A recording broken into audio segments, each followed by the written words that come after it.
morning. I'm out here in the Sonoran Desert on my way back from Antelope Peak, and I'm going to stop here and rest and talk about some anime for a bit. Tokyo Majin.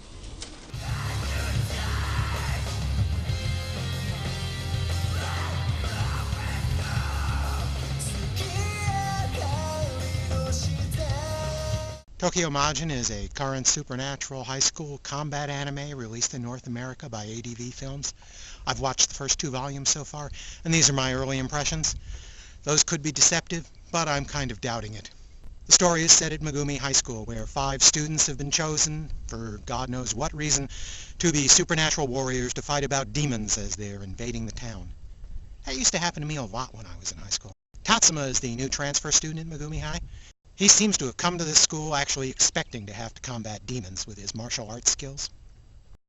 Kyoichi is the established high school punk fighter. He's about to graduate from fighting punks from other high schools to fighting demons. I think he's using a kendo stick on his shoulder there. Kyoichi and Tatsuma seem to have bonded over their martial arts skills by going out into the schoolyard and beating the crap out of each other, which is what we always used to do at high school. Aoi Misato is a sweet and soft-spoken young woman who's president of the student council.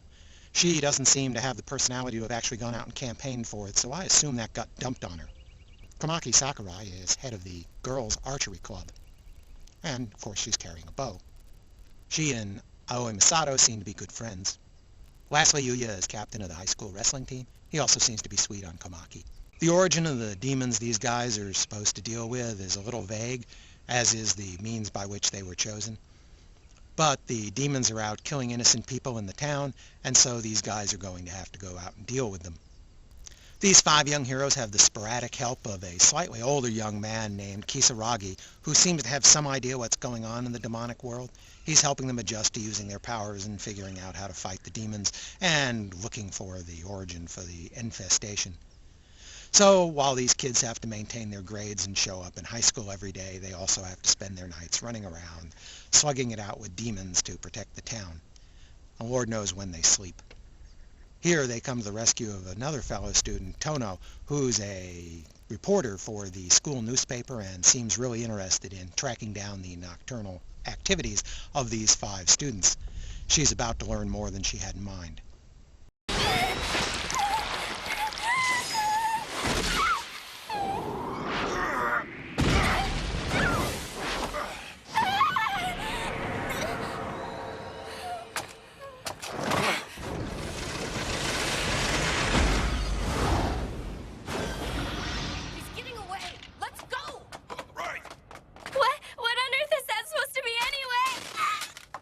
That thing can jump. Now we bring it down.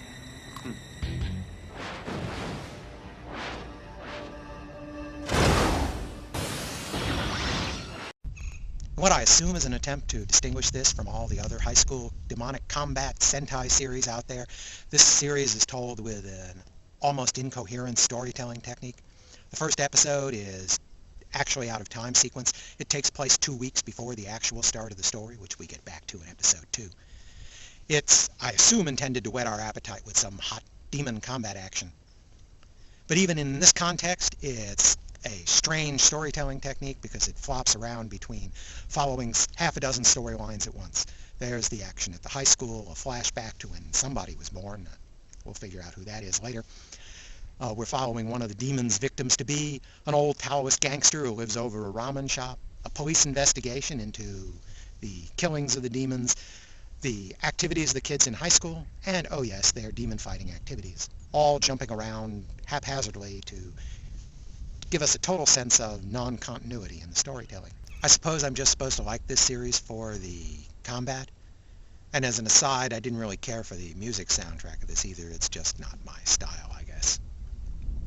Overall, I give Tokyo Majin 2 stars. It has incoherent storytelling, characters who aren't particularly likable, a plot that's been seen a dozen times before, and artwork that is simply okay but not extraordinary. There's nothing new here, and there's nothing terribly interesting here. ADV's dub seems to be okay. I was a little surprised to discover that their subtitles had a strangely large number of typos in it. They usually do better work than that. The DVDs themselves have no noticeable extras on them beyond the usual clean opening and ending animation and the promos for other ADV shows. Thanks for listening.